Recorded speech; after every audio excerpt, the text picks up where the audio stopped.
Presented exclusively by Mother's Polish.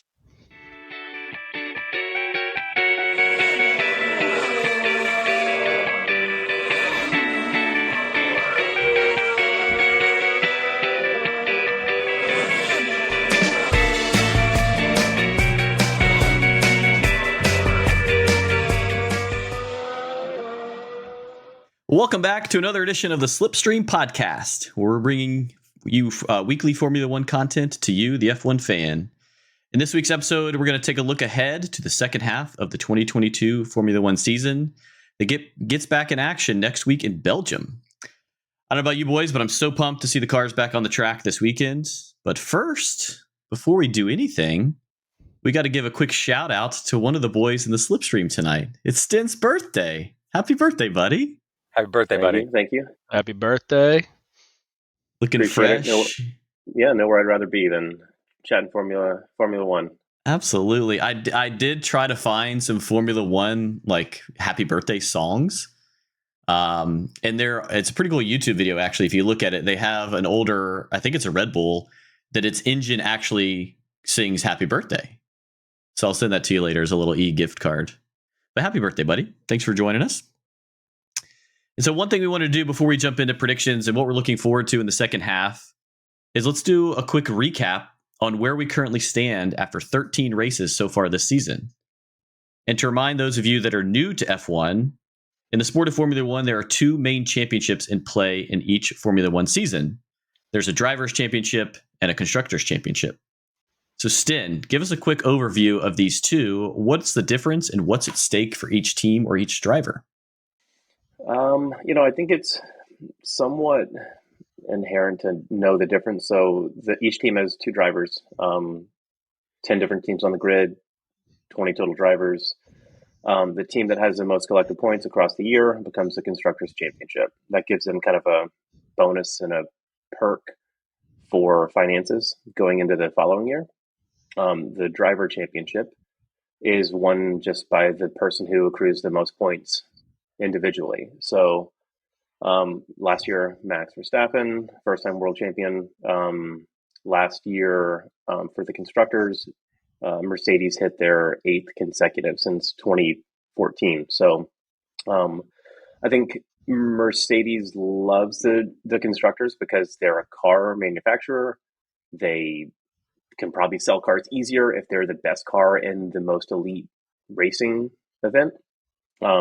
But the teams like Red Bull, while they would probably like the Drivers' Championship, or the Constructors rather, they really just want to make sure they get drivers because that's just a bigger accolade. People remember the driver champion much longer than they do what team won the Constructors' Championship in 2006 or whatever.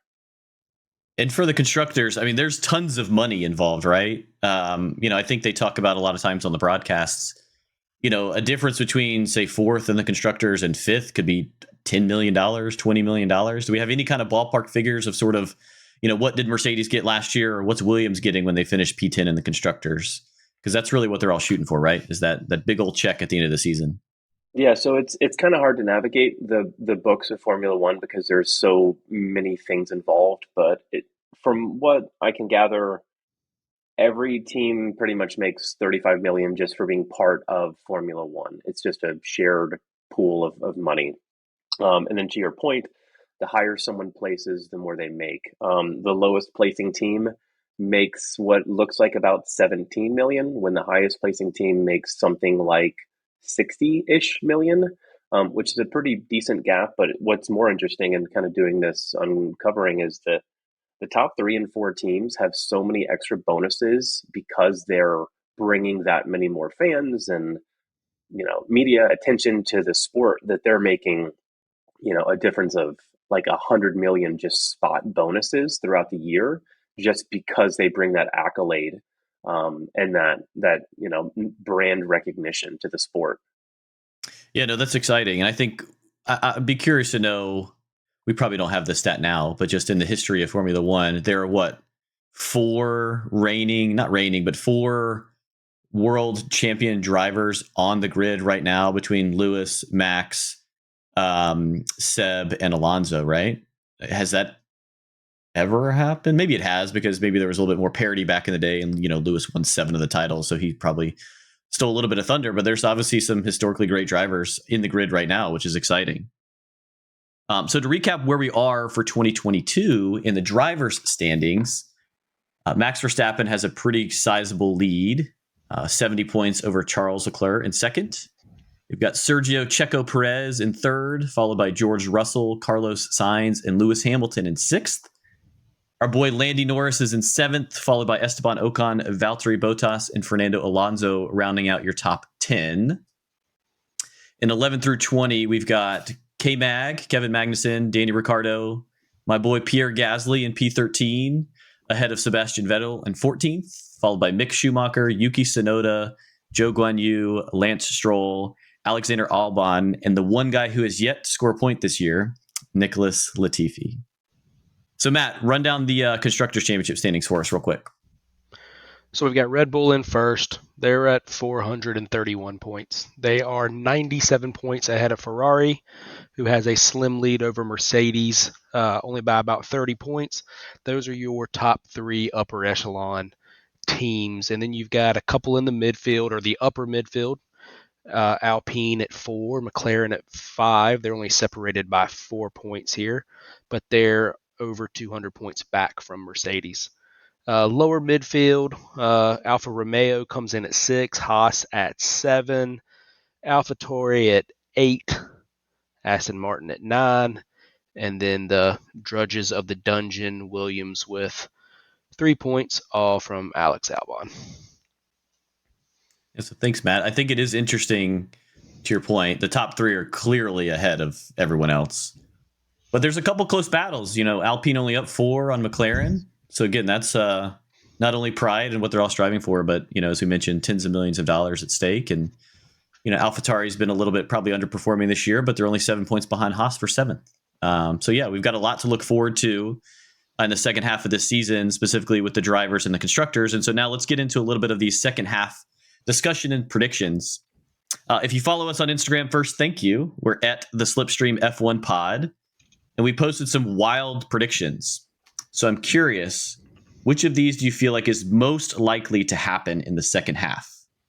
Landy gets his first win. Lewis makes a historic comeback and wins his 8th title. Oscar P, our boy Oscar Piastri, replaces Daniel Ricciardo before the season's over. Nicholas Latifi actually scores points. Leclerc does not finish in the top 3 in the drivers' standings, or Max doesn't win another race. Cole, what are you going with? I don't think. I feel like there's a lot of those I could dig into. Landy definitely doesn't get a win. Lewis, I don't think, wins a championship. I do think that Charles could finish outside of the top 3 this season. I think that's very possible. So I'm going to go. Yeah, Charles does. He has a race that he does not finish top 3 drivers this season. Matt, anything stick out to you? I mean, I think Charles not finishing in the top 3. I mean, the distance between him and 6th right now is 30-ish points, 34 points. I think that's maybe the most likely, but I'm going to say Nicholas Latifi backdoors in to 10th somewhere in these next 9 races. He gets a point, and then they still give him the boot at the end. But that's what I'm going with. The guy that can't seem to even get on the track, the guy that we don't want to say cost Lewis a 8th championship last year. Robbed him. He gets a point somehow. He goes out with a point in F1, and he's done for the year. Done for his career in F1. Yeah, I'll make mine short, Matt. I 100% agree. I don't know if I'm pulling for it or not, but I'm going to go with Latifi. Sneaks in somewhere along the way. Maybe there's a crazy race with a lot of wrecks or rain. Stin, anything stick out to you on those predictions? Or do you have another random wild prediction you want to go with? A championship is won over a season, not a lap. So I'm just going to defend Max here that Goat Tiffy didn't win Max the championship, but he definitely enabled the luck to happen. But I would say Nicholas, like, I would be, as a fan, I would be devastated if Charles didn't get in the top 3. They have the best vehicle on the track, and we said it a couple of weeks ago, they will be the best constructors team to not place in the top 2 in the constructors. But I think Nicholas Latifi, I think he has to get a point. Like, much more likely. Like, didn't he score a point before George Russell? Like, he got points before Russell 2 years ago. So he has done it. He needs to luck into something. But if you look at the calendar, which we'll probably get into later, like Netherlands, Singapore, Japan, US, Mexico, Brazil, Abu Dhabi, Italy at Monza, like, there's some tracks that have some historic rain, and we've seen crazier things happen than Bottas rear-ending 6 people in the starting grid. So Yeah, so look at us. We're all pulling for our boy Latifi to have a good last 9 races and surprise us. So hopefully Latifi does have points in 2 races. One of them just so happens to be Belgium. Okay. Mm-hmm. So early sneak peek on Matt's prediction. Latifi's going to win Belgium. Done deal. Lock it in. We'll get to some predictions in a little bit. Did want to shout out a few of our Instagram followers. There was a lot of fun comments, to this post that we shared a couple of days ago. The first one, I thought this was funny, comes from @Zick_.44. He said if Lewis wins his 8th title, he will be shaving his head, and then he would let it grow back in the shape of a 44. So I told him I'm all in. I hope that actually happens, and we're going to need to see some pictures of that. And then @Nova2A16. said both Haas's are on the podium in the second half of the season. So K-Mag and Mick get a podium, which we talked about this on our last podcast, right? K-Mag's first and only podium was in his first race, and he's on like a 132 race streak of no podium. So I'd be excited to see him up there. And then Mick's never been on the podium. So this we've got a fan predicting Mick to get his first one. I'll tell you guys one that won't happen. And that comes from a comment from @Shakar_6082. He says Vettel wins his 5th Drivers' Championship and Latifi wins 5 straight races. He started off in I like that Belgium. guy. We've already called that. Yeah, so Belgium's going to be one of those 5 races for Latifi. So 2 things. A lot of good. Go ahead. I was just going to say I hope that Hamilton's hair, when he does it as a 44, he dyes it the bright yellow color that he has on his car. And then 2, did the second guy say he wants that they're on the same podium in the same race? He just said both podium. So I don't know if that's 1 and 3, 2 and 3, whatever. But both podiums for Haas. I think Seb needs to really step on it, because I think after this week's race, Seb could be mathematically eliminated from the Drivers' Championship. So does he have to go 9-0, like 9 wins, and Max has to DNF or all of them? I mean, not only Max, but Just everyone in front of him would have to finish behind him. But yes, Seb would have to match his 2013 or 2012 record of 9 consecutive race wins to have a chance. So you're saying there's a chance? Barely. There That's are a interesting. handful of people who have already been mathematically eliminated from this year's championship. I'm curious exactly who they are. I think it's 4. Like Yuki was on that list. Albon, Stroll, and Joe. I think the next batch of people in that like 12 to 25 point range will be eliminated this week. I think it's more. I want to say it's half, because there's 9 races and max score per week is 26 with the bonus point for fastest lap. Like there's a that's sprint a good race, point. so like Forgot about the sprint. you can fall into another couple of points. That's true. So the sprint race changes the math a little bit, but the way I was looking at it, if there's 232 points left, Danny Rick in 12th or K-Mag in 11th are 236 points behind Max. So essentially half the field is already eliminated. Not that it matters, but it's fun to look at the data. So let's look forward. I have a few questions for the group. And Cole, I'm going to start with you. Will the Drivers' Championship even be close by the end of the season? or are we going to continue to see Max run away with it? No. It's over. It's been over for a few races. It's Max's to run away with it. No one will even come close to him. Stan, I know you're a Homer Red Bull fan. Do you want it to be close, or would you like to see Max just crush everyone?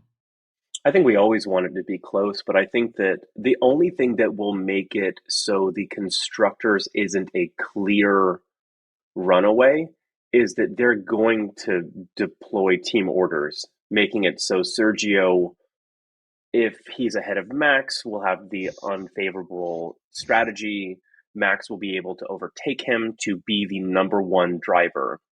And I think that might put Sergio in unfavorable positions where he's hung out to dry longer on old tires, slow up the field, theoretically, if Max has a bad race. And I think that may have Sergio drop back a little bit. I really think that Mercedes is going to come on pretty strong. I don't think that they'll challenge for the championship, but I think it'll be probably within 150 points. And that sounds like a pretty big gap.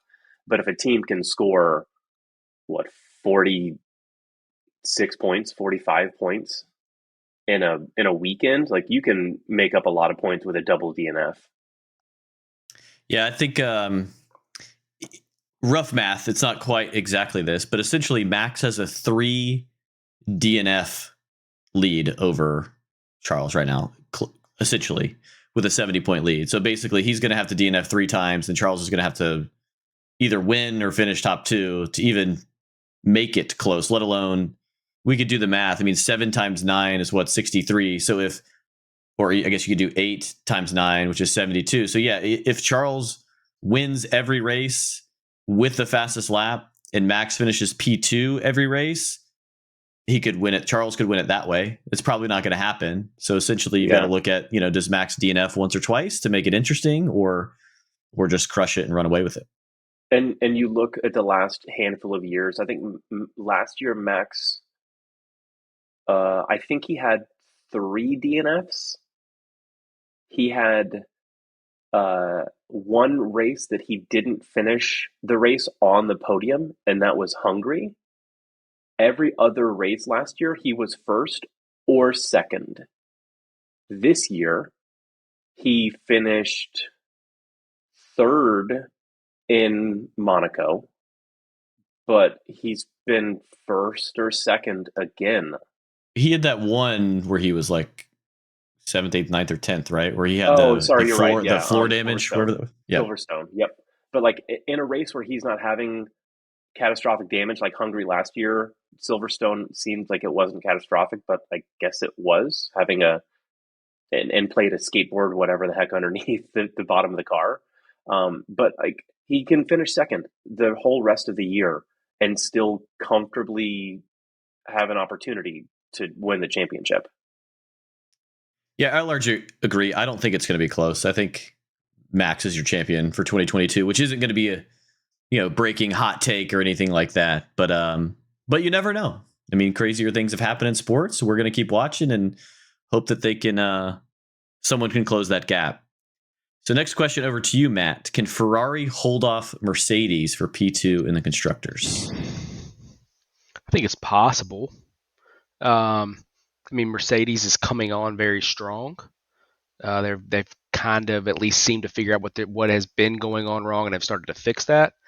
It's also one of those things where, like Austin said earlier, Ferrari is the best car on the track. So as long as they keep it on the track, they should be fine. It kind of goes like how we say in sports and basketball or football, like, they're playing this awful and they're still winning by 14 at halftime or 7 at halftime. Like, they've been so bad and they still have a lead over Mercedes. Is if they can just fix that stuff. I don't think Mercedes can catch them if they figure out how to keep the car on track. But if they keep going on in the route that they've been going on, yeah, I mean, Mercedes will end up taking over. But Ferrari, as good as they can be when they're racing and they're not screwing up strategy, Mercedes won't be able to catch them. Cole, what do you think? I think that Mercedes absolutely finishes number 2 in the constructors. I don't think Ferrari has a chance because they continue to get in their way. I think the second half of the season, Ferrari may win a race or two, but I do not see them improving significantly. And I see Mercedes bringing upgrades and the drivers getting more comfortable in the car. And I think Mercedes has a chance of winning a couple races. I think there's zero chance that Ferrari finishes ahead of Mercedes at the end of the season. Yeah, I think I might lean in that direction too. I mean, I don't know. I hope we have. I think the last few races before the summer break, it finally felt like we had 3 constructors all with a winnable car. And maybe, Max's car and his talent combined is probably, not probably, it is the best combination on the track. But there feels like there's a little bit more variability between, P1 to P6. It could really be any of those guys given, something that happens on a race start or qualifying or what have you, right? So that part is exciting. We should have a lot of battles between Red Bull, Ferrari, and Mercedes in the second half of the season. So I'm excited about that. Yeah, I mean, I will say in the last 2 races though, talking about Ferrari, and I think this wouldn't maybe be that big of a discussion, but Leclerc should have won France, and then he decided to send it off that jet runway. Did you see how like a plane can take off from where he lost it and get out of the? I saw that some video on that. And then 2, if they wouldn't put the hards on, he probably wins in Hungary too. So that's 2. I mean, I know that's a lot, and it's if they fix just the faults of their own, I don't think it's. I still think they get in second. Yeah, I mean, I agree with you. In France, Charles was already undercut. That's why he was pushing so hard. So I think France might have been an outlier. I think Spain, Max spun out, Carlos spun out. I think that was definitely his race win. France, maybe. I'm not quite sure. So this is sort of related, and then we'll move on. We can just do a quick yes or no. Will Ferrari botch another strategy call in the last 9 races? Yes, I'm going to say 4 times. Okay, 4. Wow. I'll go yes. There might be one more. I don't know if I'm going to go 4, but I love it. I'll go 1. I'll say yes, 1. It's gonna happen again. Yeah, it's going to happen. It's going to happen. And I think Ferrari had the opportunity in the first half of the year to secure second in the Drivers' Championship. Mercedes was down but not out, and they're hot, and they're not gonna let Ferrari win. Yeah, I feel like you can almost hear it in our voice how we're all except Cole. Cole's a hard yes. They're going to screw it up because you feel. You go ahead. Ferrari was the preseason champions, right? And I'm a Ferrari. I mean, everyone is a Ferrari fan. You're lying if you say you're not a Ferrari fan. Everyone, and I'm guilty of saying that Ferrari being good is good for the sport. And Ferrari was good for a handful of races and in preseason, and they've gotten in their own way and they've had their own problems and they've made mistakes. I think that the fall of Ferrari that's been happening since whenever the last championship, 2007 or 6, somewhere in there, it's not going to get better. They have the car, they have the talent, but they need to make some real changes if they want to compete in 23 or 24, because it's not happening this season. Yeah, we've talked a lot about Ferrari the last few weeks. Go ahead, Matt. Have they had a pit crew error yet? Like, I know they had the pit, like they've had pit issues, but like I'm calling like potentially they swap tires and like the guy doesn't tighten it enough, and like Leclerc leaves the pit lane with just like 3 tires on it, just falls off. I mean, they've put on the wrong tires. I mean, it was the right tires, but it was the wrong call. But I don't remember them making a Valtteri Monaco pit that the wheel got stuck or anything crazy happened. I'm calling that. That's my call. That not 4 strategy calls, but one just massive pit issue where it's like a 14-second pit or something like that. Yeah, I'll tap in on top of yours, Matt. I know we talked about this in a previous episode. I'm going to say Charles is going to come into the pits and they're going to put NASCAR tires on his F1 car. something ridiculous is going to happen. But Cole, we'll stick with you for a second. So kind of hot or not hot.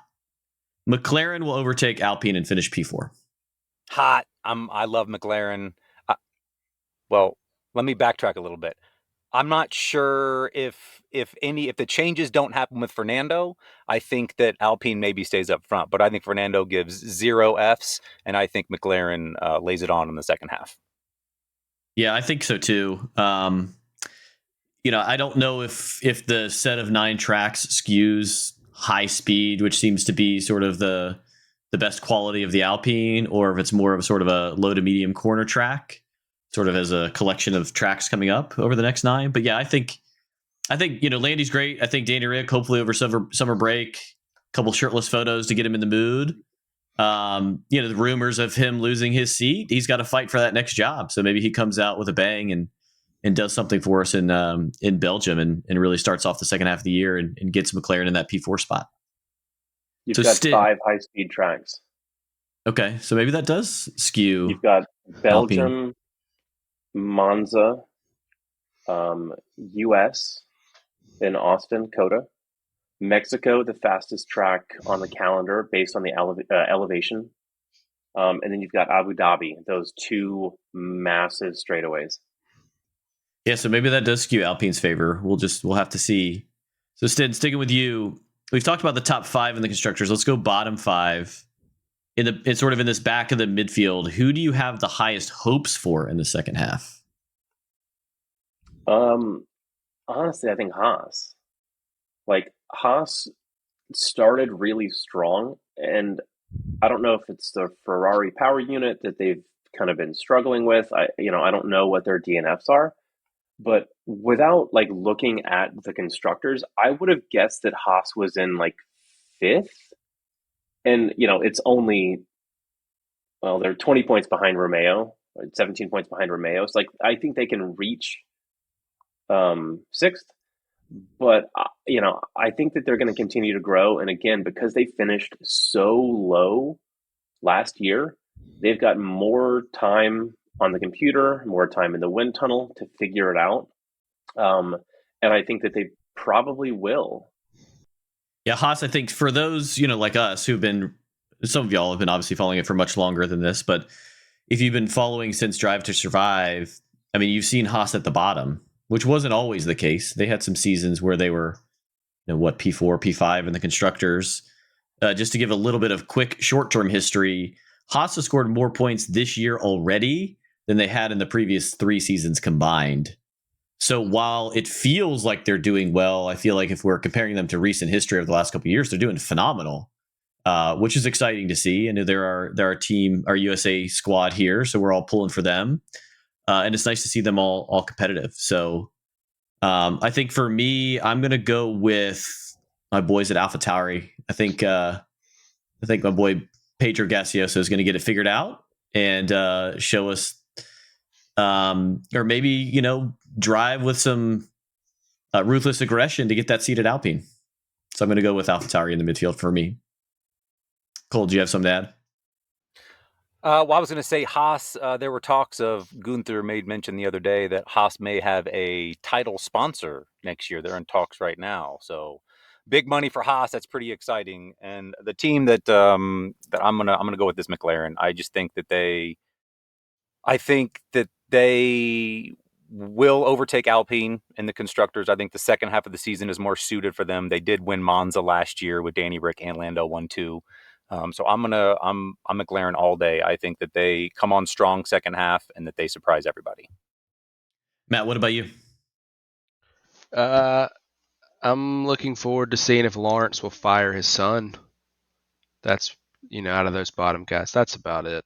I mean, Haas is kind of the main when they started out hot. I really like the AlphaTauri drivers. But if I could ask for anything, it would be a father-son Star Wars duel to the death, and just getting Lance out of there. Lightsabers in the middle of the paddock. Yeah. To the death, loser stays or winner stays. Sorry. So yeah, I mean, it's interesting. I think, Matt's our data cruncher along with Sten, and has some interesting tidbits on. I can't. So, Matt is one of our data scientists along with Sten, and so he has some interesting tidbits around the performance of drivers on the first half compared to second half. So, Matt, do you have any interesting nuggets? Who does well? Who does worse? Anything worth paying attention to? Yeah, I mean, looking at over these are career numbers, but if you want to look at the summer break, which going back to with some of these guys, this 4 week long summer break really wasn't a thing early in their careers, but most drivers don't really change that much from first half to second half out of the current 19 drivers that had raced in previous seasons. 15 of those are the change is less than a point per race that they gain or lose. But there are three guys that do gain more than a point. That's Max, Charles, and Checo. Max actually he actually adds 1.47 points per race in the second half than he does over the first half. The one that's the most surprising is a pod favorite, Landy Norris, negative 2.27 points per race in the second half. Um, that is a large number when you talk about over the next 9 races. That'd be a what 21 point differential, coming that way. If we're talking about McLaren over Alpine, if that happens, Landy has to step up his second half of the season compared to his past career. Yeah, I'd love to know why. Like, what's Laney doing? Is he playing a little bit too much F1 2022 online, or Call of Duty, or sitting and watching rally races and wants to jump ship and change sports? Who knows? Well, that was the going to American sport, American football. The whole thought process potentially behind the Kyler Murray clause was that his production dropped when the new Call of Duty came out. So that's why they put that study clause in. So maybe there's something going on there with Landy. But his biggest thing was actually last year. First half of the season, he averaged 10.27 points a race. And in the second half of last year, he averaged 4.27. So a 6 point swing in those last 8, 9 races after the break. So he needs to do a lot better if those McLaren over Alpine predictions want to come true. Yeah, I know it's not really for the Formula One audience, but it's just a comment about how I love the internet. Someone actually did a comparison between Kyler Murray's stats and aligned them with 2XP, double XP weekends with Call of Duty, and he definitely performed worse. Like, it wasn't close. So in his new contract where they're paying hundreds of millions of dollars, they basically said you have to dedicate to film study and play less Call of Duty. So that's just one of the brilliant pieces of the internet, just someone digging that data up. All right, so let's do this. And not to put you guys on the spot, but so I'll go first to give you guys a second to think about this. But let's give some predictions. Who will finish in the top 5 in order in the driver's title at the end of 2022? So for me, I'm actually going to stick with the top 2. I'm going to go Max 1, obviously. I think Charles is talented enough with a good enough car to stick P2. And then I'm going to go George P3, followed by Lewis P4 and Checo P5. So of the guys who are currently in the top 5, Carlos Sainz is the one that gets moved out of my top 5. Cole, you're up. I also have Carlos out of my top 5, but my top 5 reads a little differently. I go Max number 1, hands down, no doubt, 100%. Next up, I'm going to give it Checo. I think the Red Bulls just run this season. In third place, George Russell is going to slide into that number 3 slot. Charles will be number 4, and Sir Lewis Hamilton will top out number 5, kicking Carlos Sainz to 6. Sten, what about you? That's really tough because you do have to remove someone who could make the top 6, but who's going to perform better. Again, I don't know why I kind of hit the point earlier. I think Checo is out of the top 5 just based on playing to max and always making sure that you're going to win that driver championship. I think they'll probably still win the constructors because Max has such a big lead. But I'm gonna go Max. Then I'm gonna go Lewis. Then Charles. George. And then honestly, like the Sainz, Sergio, like they could each easily finish fifth. But I'm gonna put Carlos in fifth and Sergio in sixth. Playing the team game. I like it, Matt. We've got you now, and if you don't have Latifi because he's going to win 9 straight races, then your math is just off. So what do you got in your top 5? Yeah, so we're gonna go Max 1, Latifi 2. Actually, we'll go Charles 2, Lewis 3, George 4, and then Checo 5. I think Lewis has been a better racer over the second half of the first half of the season in the Mercedes, and so I think he keeps that up, and I think he catches George, and that's kind of where that flip flop is. I think the first two stay still though. Yeah, I think it's re-looking at the driver standings real quick. I mean, obviously, we hope that there's a little bit closer between the championship, but Max seems to have that handily, like we've talked about. But if you look, Charles to Lewis, second place to sixth place is only separated by 32 points. So that seems like that race for P2 and constructors is essentially wide open. There's a lot that can happen. So I feel like that's almost sort of the story that everyone's going to be following these last 9 races. And we'll see what happens here in Belgium to get us kicked off. So really sort of last question with sort of looking forward. What track are you most looking forward to watching? Matt, we'll go reverse order. You up first. I love Belgium, even though I'm awful at it in F1. I literally can never last more than 2 or 3 laps. But I'm going Belgium and I'm going Brazil. Those are 2. I love those 2 tracks. Those would be the 2 that I'm looking forward to the most. Stin, I know you're a Brazil guy. Brazil up there for you? I love most of the calendar that's still left. There's one that has always been a thorn in my side, and that's been the Japanese race in Japan. I don't know. I think it's going to be chaotic. Everything else seems like it could be smooth sailing. Singapore might have a little wild card, but Japan's Sector 1 and their S's are so technical. And if you have any type of racing into turn 1, it's going to completely knock like the grid wide open if people are jumbled together. My answers were actually going to be Brazil and Japan, but so I'll pick something different just because I'm excited to see the crowd of the Netherlands. That was such a fun race last year, full party mode. So I think watching Max absolutely, I'm assuming, dominate people there will be a lot of fun. I was thinking, looking at it again after I said mine, same thing for Mexico. That last sector coming through the grandstands, and it's just the people going nuts and everything, and the smoke going off, and that very end part of Mexico is a bunch of fun too to watch.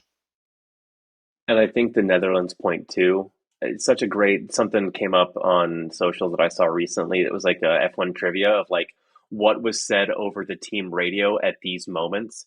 And it was when Valtteri last year had put on new soft tires on lap 70 of 72. And you hear the radio message come on, Valtteri, it's James. Hey, abort the lap. Don't go so fast. Lewis needs the points. And Valtteri's like, oh, sorry, I'm going for it. And just went for it. It's perfect.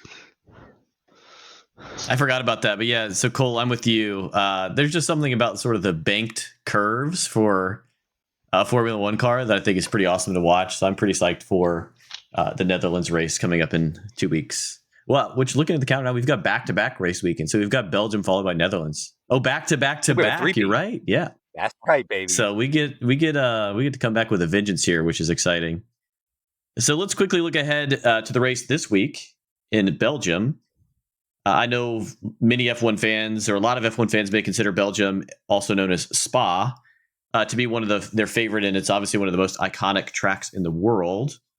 I saw recently they did a few track updates. Cole, is there anything worth knowing? Did they change any sections? What's going on there? Yes, there are lots of. So I'm just going to say gravel. I'm going to say gravel a lot. So just be ready for that. So Spa has been around since about 1920. We've had a lot of safety issues there. 2019, Anthony Hubert was killed at the top of Eau Rouge, Radillon. Jack Aiken was sent to the hospital with a fractured vertebrae.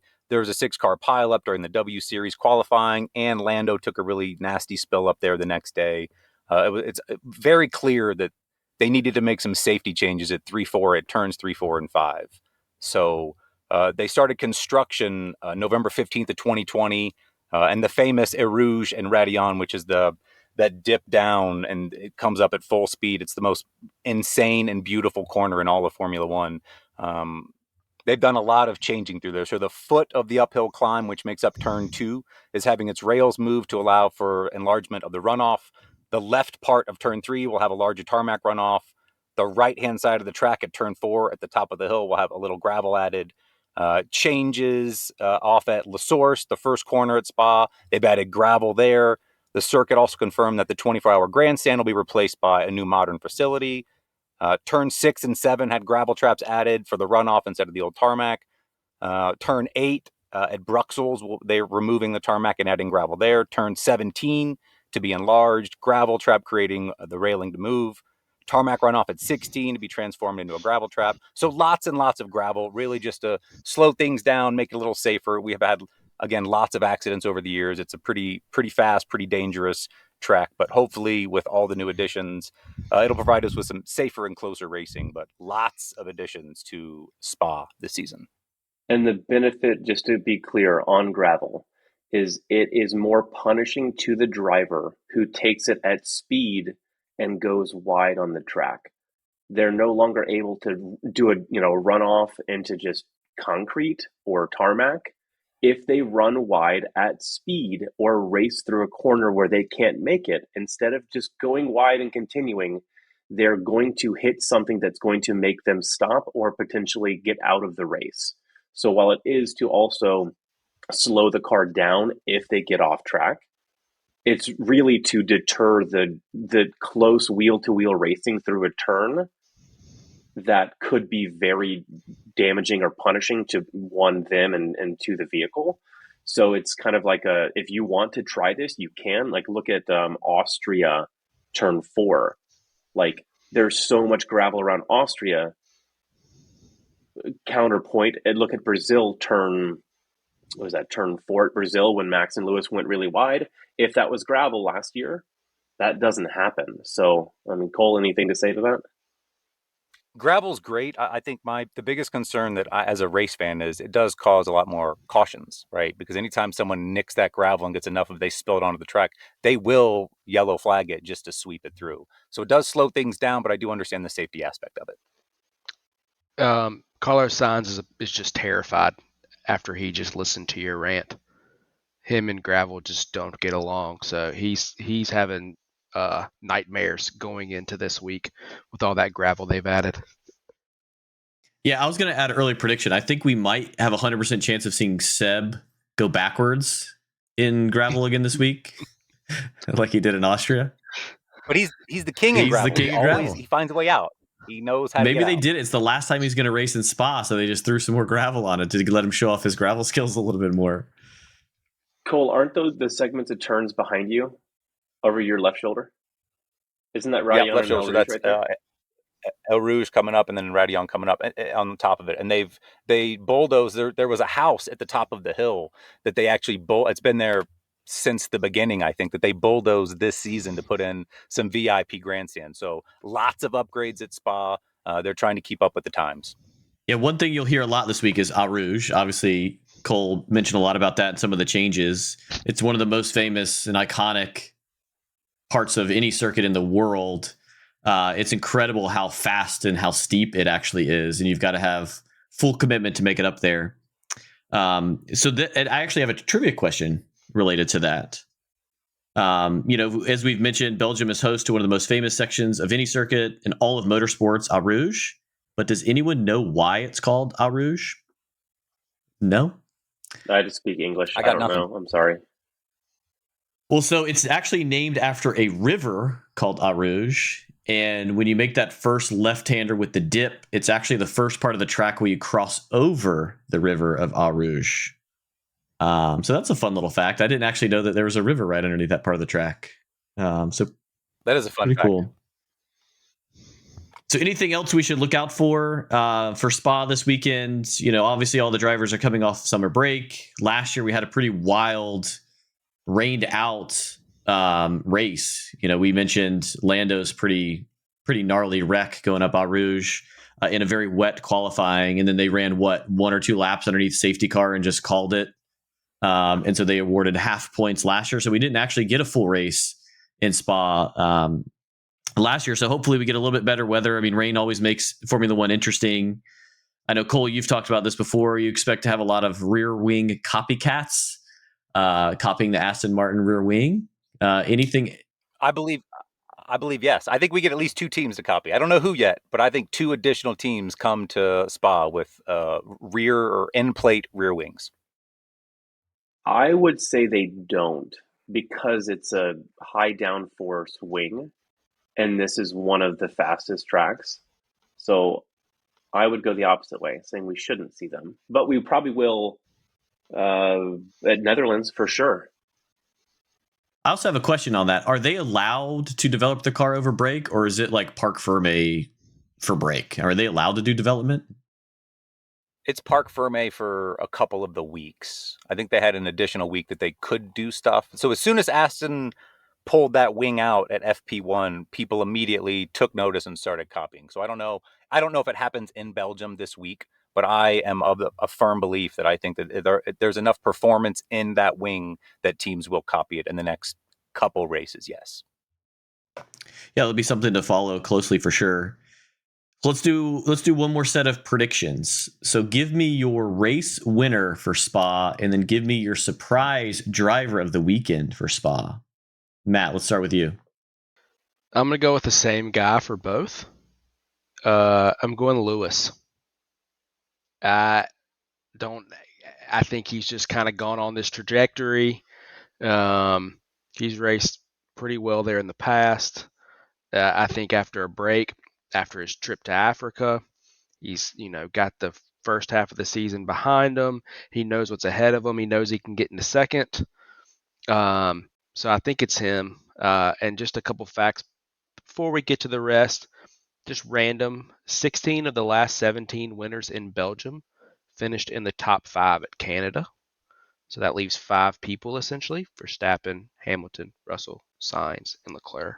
I thought that was very odd that essentially almost guaranteed that one of those 5 people will win. But I'm going Hamilton. I think he's the surprise and the winner. Then what about you? Max wins. Alonso gets top 5. I like it. Cole, what about you? Yeah, Max definitely wins. My surprise pick is, I'm going to say Valtteri Bottas. He gets a top 8 score. Yeah, we haven't talked really about the Alfa Romeos at all. They seem to have a quality car if it finishes the race. So hopefully they figured out. The DNF is killing them this season. I mean, it's costing them millions of dollars because they are in position to score points times and just blow an engine. Yeah, so I like that pick. I'm gonna go with Matt. You stole mine a little bit. I was gonna go Lewis win, but I'm gonna go George win now. He obviously finished his first ever podium last year in the rain shortened race in the Williams. So I'm gonna go George win, and my surprise of the weekend is gonna be Nicholas Latifi. He's gonna finish P10 and get a point. So those are my predictions. And I know I could probably speak for everyone here. Really pumped that we've got racing. I don't know what you guys have missed most during the break, but my favorite part of the weekend is always qualifying. So I'm super excited to wake up Saturday morning and there to be qualifying on TV. So I can't wait for that. But before we go, we have 2 more things. We have a question from the audience, an audio question. So this comes from our friend Jim in the desert. So let's take a listen to his question. All right. The question is, do we really have any expectations of Kimi Raikkonen to win in NASCAR, or is this all just a show and, like them sending their European footballers over here to die in our MLS league, or Michael Jordan coming back and playing for the Wizards? I mean, is there any real expectation? And if so, let's go ahead and put some money down because the odds have to be astronomical. Yeah, for those that don't know, so Kimi Raikkonen was a 2-time Formula One champion, retired at the end of last season. He showed up in Watkins Glen this weekend to race, I think it's his first ever NASCAR race, correct? I know we had a little fun. He's done a truck series. Before. Okay. I know we did some fun trivia related to NASCAR a week or two ago. But yeah, so Cole, I know you know a little bit about that history. Is this just something fun for him to do? Is this, I know it's a road course for NASCAR, which is, I guess, more similar to Formula One. Is it for fun, for show? What's it for? Why is he doing it? Yeah, well, why not? Why not? Like he's done in Formula One. There was lots of videos of he and his family at the track and having a good time. He ended up finishing, I think, 37th. He got wrecked out. I don't remember what lap it was, but he did not have a great showing at his NASCAR debut. Well, I think will he do it again? Yeah, sure, he'll do it again. But do we think we see him at like Talladega or Daytona? I don't think so. I think he stays on the road courses. Yeah, I think I agree. And we do have a follow-up to that question. Jim in the Desert again with a follow-up question. Which course is most similar to an F1 course that he would even stand a chance on? So it's a great question, Jim in the Desert. They actually used to race at Suzuka in Japan. I don't remember how long it's been that NASCAR has been there, but they did used to race on a couple F1 tracks a long time ago. But in current Cup, I don't really watch much NASCAR, so I probably couldn't give you a great answer. Yeah, so this is actually easier for Jim in the Desert than you would think. So NASCAR the last 2 or 3 years has actually raced at COTA in Austin. So I don't know how many years Kimi's actually raced in a Formula One car in Austin, Texas, which is actually, if you've never seen the pictures of Turn 1 at COTA with NASCAR, there are 40 cars making a left-hand turn, which is what they normally do in NASCAR. But it's like, it looks like ants going around a banana peel. It's unbelievable how wide they take that corner. It's like 6 wide. It's pretty cool. When you say a left-hand turn, you mean it's 40 cars making yes. a U-turn at the top of a hill. I mean, to watch the Formula One cars is incredible. To watch that many Cup cars try to creep around that banking left is nuts. Yeah, I remember watching it. It was like 6 wide. It was a phenomenal. I'll send the picture to you guys. It's unbelievable. But yeah, Jim in the Desert, we'll have to go with COTA just because it's actually on both race calendars this year. So, you go back and watch the replay. It'd be pretty exciting. But maybe Kimi can have some success there. You never know. So before we wrap up, any last thoughts? Any other comments? What you're looking forward to? What you've missed the most? Yeah, I actually have a couple trivia questions for y'all. We've talked about a couple of these different drivers today. So I saw this stat and I thought it was interesting. Who this season so far is the most penalized in dollars driver? Who's been penalized the most in dollars? Max Verstappen. Max is 8th on the list. Yeah. Lewis for his jewelry. Lewis is 4th on the list. Stroll, because he's a terrible driver. Lance Strolovich he is on the list. I think he's 9th on the list. I don't know. Who is it? Nobody? Sebastian Vettel.